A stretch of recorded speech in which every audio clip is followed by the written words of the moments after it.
So for the county, we service about 1,600 pieces of equipment. And out of that 1,600 pieces of equipment, about 1,300 are vehicles that drive on the road every day in and around Contra Costa County. We're mandated by CARB, and they mandate starting this year that 50% or more of our vehicles are purchased that are electrical. Looks like it's moving fast, so we're ordering. I have 13 EV Toyotas coming in. I have 7 trucks that are EVs that are coming in. We know things are changing. We're trying to lessen the greenhouse effect. We're trying to go with a cleaner burning vehicle, and the EV is the future. Our department is evolving as technology involved, as vehicles involved. We're up to the challenge to do the same.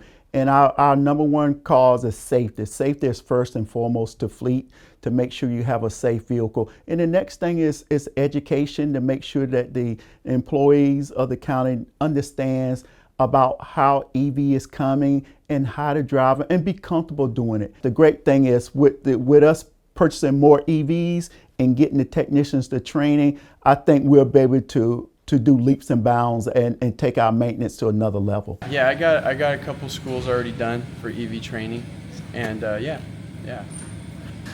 definitely different. A lot more schooling for electric vehicles than there is for gas, but it's all mechanical. I really like the challenge, so I'm getting a good little challenge here, and I'm always learning.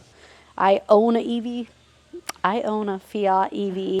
Well, it's just another style of vehicle that we have to learn about, but they're always evolving.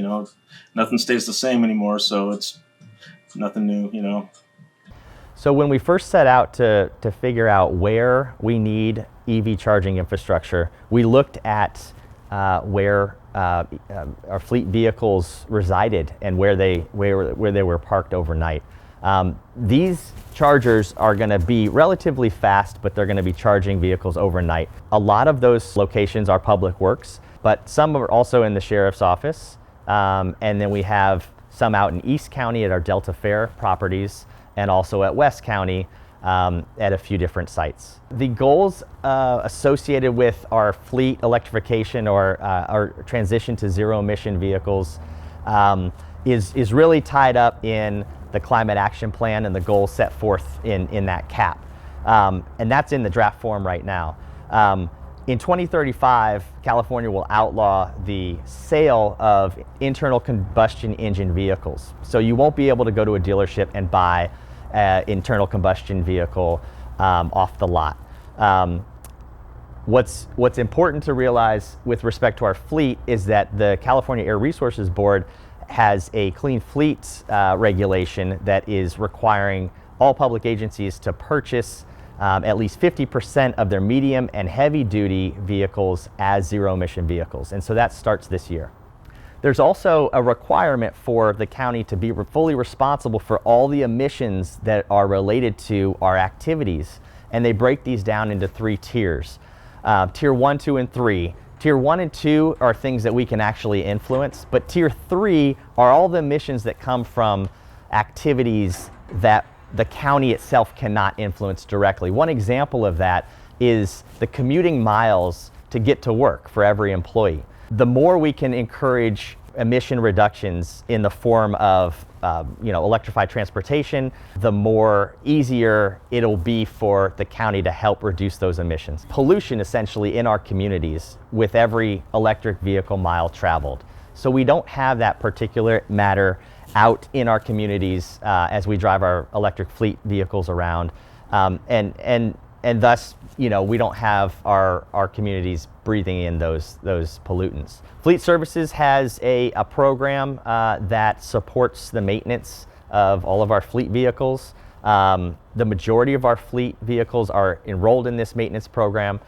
Fleet takes care of all those needs. They're fully committed to electrifying and learning about vehicle maintenance around on EVs, as well as helping to plan out where we actually need EV charging infrastructure to support the fueling needs of our vehicles. So here we have a fleet vehicle. Pop open the charging port, Walk over to the charger, scan your tag,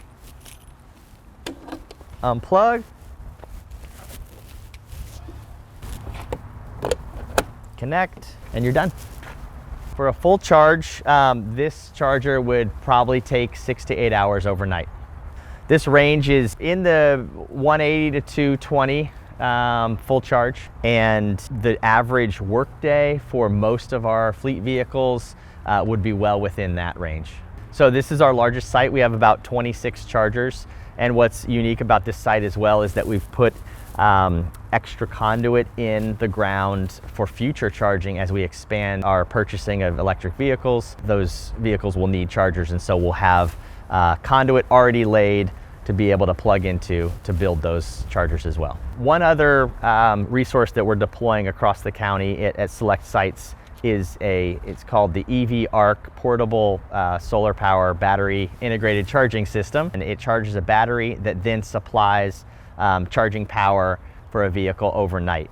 And so it is a resource that's mobile, essentially. It can be moved from location to location.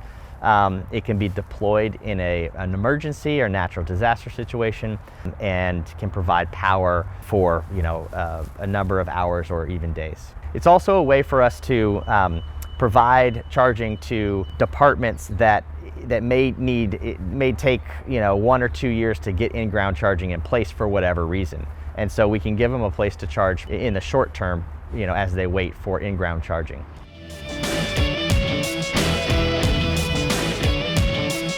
To find out more about all our programs, projects, and services, visit cccpublicworks.org.